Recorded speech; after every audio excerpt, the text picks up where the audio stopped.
കേരള ഹൈക്കോടതി government pleader PG Manu ആത്മഹത്യ ചെയ്തു. അദ്ദേഹത്തിന് വാടക വീട്ടിലെ തൂങ്ങി നിൽക്കുന്നതായിട്ടാണ് കണ്ടെത്തിയത്. അനന്തവല്ലീശ്വരം, കൊല്ലം അനന്തവല്ലീശ്വരത്തെ വാടക വീട്ടിലാണ് കഴിഞ്ഞ ദിവസം അദ്ദേഹം മരിച്ച നിലയിൽ കാണപ്പെട്ടത്. 2018 ഒരു സംഭവമാണ്. കേരള ഹൈക്കോടതിയിലെ സീനിയർ ഗവൺമെൻറ് പ്ലീഡറാണ് PG മനു എന്ന കൊല്ലംകാരൻ. അദ്ദേഹത്തിന് ഓഫീസിൽ 2018 ഒരു പീഡന കേസുമായിട്ട് ബന്ധപ്പെട്ട്, തന്നെ പീഡിപ്പിച്ചെന്ന് പറഞ്ഞ കേസുമായിട്ട് ബന്ധപ്പെട്ട് നിയമസഹായത്തിന് വേണ്ടി ഗവൺമെൻറ് പ്ലീഡർ എടുത്ത് ചെന്നു. കടവന്തറയിലെ അദ്ദേഹത്തിൻ്റെ ഓഫീസിൽ അവർ ചെന്നു. മാതാപിതാക്കളുടെ ഒപ്പമാണ് ചെന്നത്. മാതാപിതാക്കളെ വെളിയിലിരുത്തി അദ്ദേഹത്തിൻ്റെ ഓഫീസിൽ വളരെ നേരം പെൺകുട്ടിയായിരുന്നു സംസാരിച്ചു. അതിനുശേഷം പല സന്ദർഭത്തിലും അദ്ദേഹത്തിൻ്റെ ഓഫീസിൽ പോയി, പെൺകുട്ടിയുടെ വീട്ടിൽ വന്നു.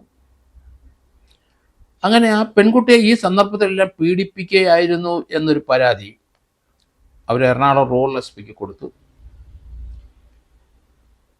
റൂറൽ SP അത് ചോറ്റാനിക്കര പോലീസ് സ്റ്റേഷനിൽ അയച്ചു കൊടുത്തു. അവിടെ ഒരു കേസ് രജിസ്റ്റർ ചെയ്തു. IPC 354, 376, 506 വകുപ്പുകളൊക്കെ ചേർത്താണ്.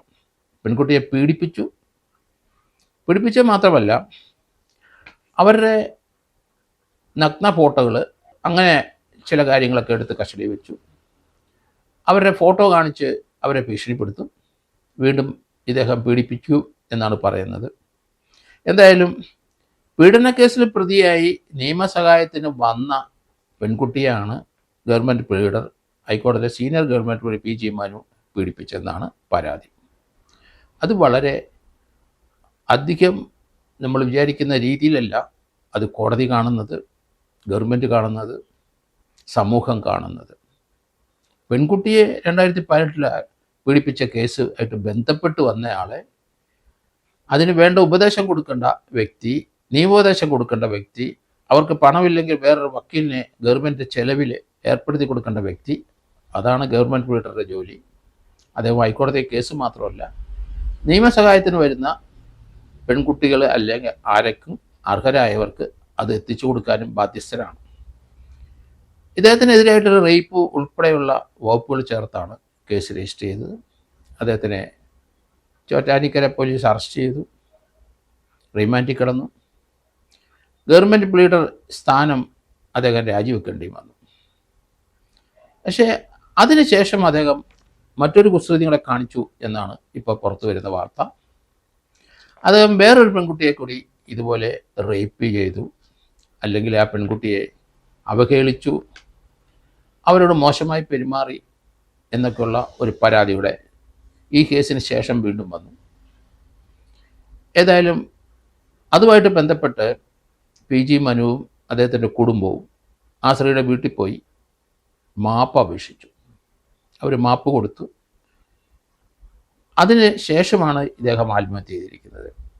അദ്ദേഹം അവരുടെ മുമ്പിൽ പോയി മാപ്പ് അപേക്ഷിക്കുന്നത്, മാപ്പ് കൊടുക്കുന്നത് ഇദ്ദേഹം കുടുംബത്തോടൊപ്പം ആ കേസിൽ നിന്ന് രക്ഷപ്പെടാൻ ഉദ്ദേശിച്ചായിരിക്കണം, അവരുടെ പരാതിയിൽ നിന്നെങ്കിലും രക്ഷപ്പെടാൻ വേണ്ടി ഉദ്ദേശിച്ചായിരിക്കണം അദ്ദേഹം അവരുടെ വീട്ടിൽ ചെന്നത്.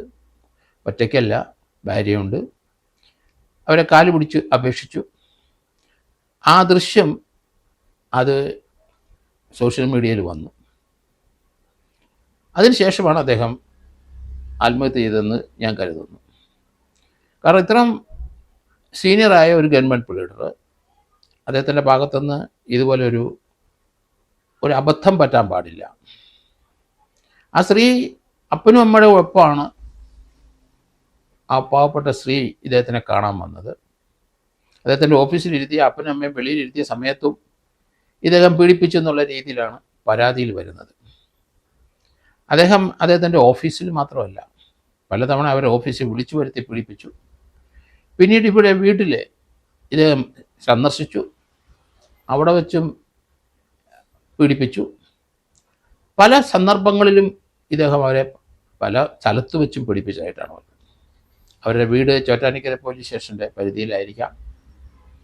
എന്തായാലും റൂറൽ SP തനിക്ക് ലഭിച്ച പരാതി അത് ചോറ്റാനിക്കര SHOയ്ക്ക് അയച്ചു കൊടുത്ത് അവിടെ കേസ് രജിസ്റ്റർ ചെയ്തു.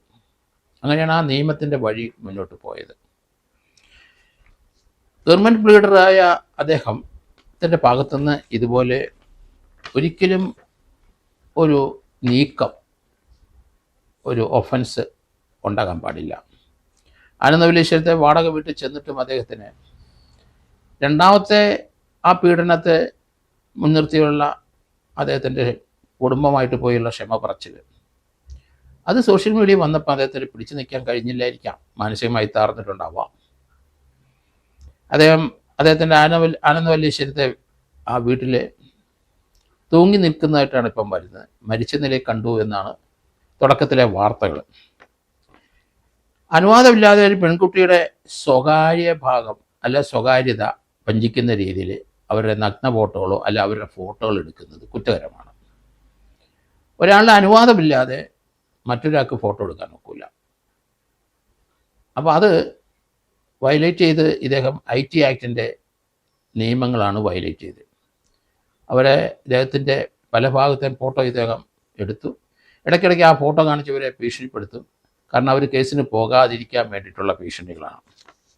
ഗവൺമെൻറ് വീട്ടിൽ പെൺകുട്ടിക്ക് പല മെസ്സേജുകൾ അയച്ചു, മോശമായ മെസ്സേജുകൾ, ചില വീഡിയോകൾ അയച്ചു കൊടുത്തിട്ടുണ്ട്, സ്വകാര്യമായ ചില സന്ദേശങ്ങൾ അത് അയച്ചു കൊടുത്തിട്ടുണ്ട്.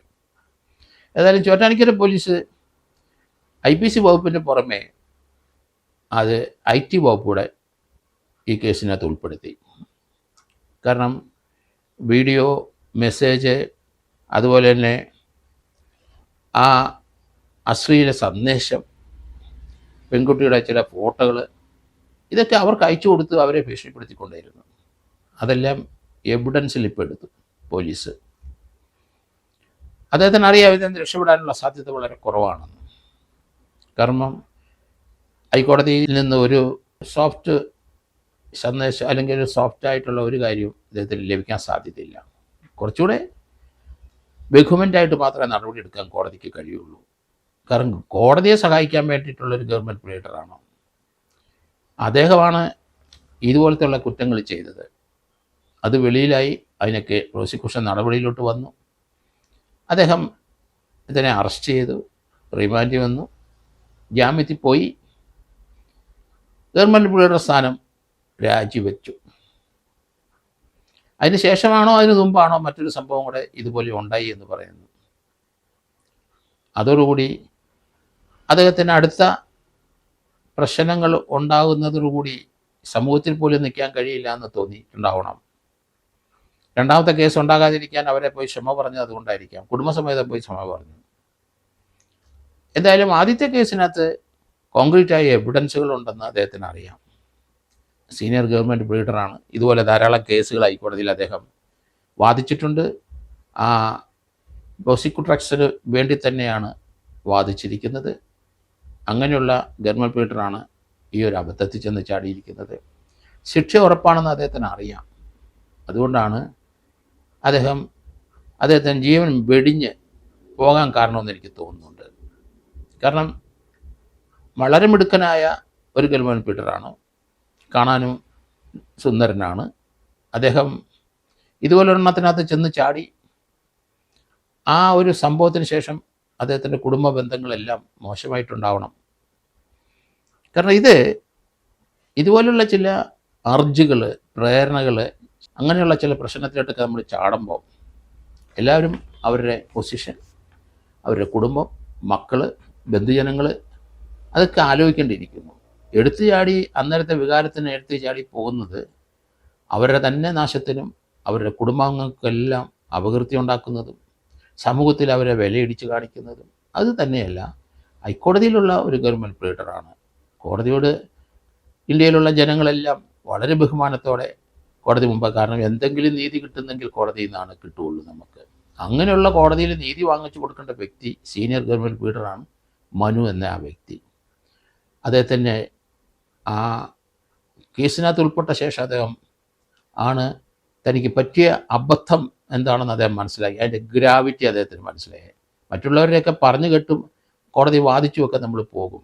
ഇത് സ്വന്തം അനുഭവത്തിൽ വന്നപ്പോഴാണ് അതിൻ്റെ ഗ്രാവിറ്റി മനസ്സിലാക്കി. അതിൽ നിന്ന് റിക്കവർ ചെയ്ത് പോകാൻ അദ്ദേഹം ശ്രമിച്ചു. വീണ്ടും ഒരു ഇൻസിഡൻ്റ് ഉണ്ടായപ്പം അത് വൈഫുമായിട്ട് വന്നത് തന്നെ ആ രണ്ടാമത്തെ കേസിൽ നിന്ന് ഒരു മോചനം ഉപദേശിച്ച് തന്നെയാണ് വന്നത്. അതിന് സംശയമൊന്നുമില്ല. ആദ്യത്തെ കേസിൽ നിന്ന് രക്ഷപ്പെടാനായിട്ട് മാർഗ്ഗങ്ങൾ വളരെ കുറവാണ്. രണ്ടാമത്തെ കേസ് വന്നപ്പോൾ അതും സോഷ്യൽ മീഡിയയിൽ വന്നു. തന്നെ ഉണ്ടാക്കിയ ഇമേജ് എല്ലാം തകർന്നടിഞ്ഞു എന്ന് അദ്ദേഹത്തിന് തോന്നിയിട്ടുണ്ട്. അദ്ദേഹം ഒറ്റപ്പെട്ടു. അദ്ദേഹം അതുകൊണ്ടാണ് ആത്മഹത്യ ചെയ്തതെന്ന് ഞാൻ കരുതുന്നു.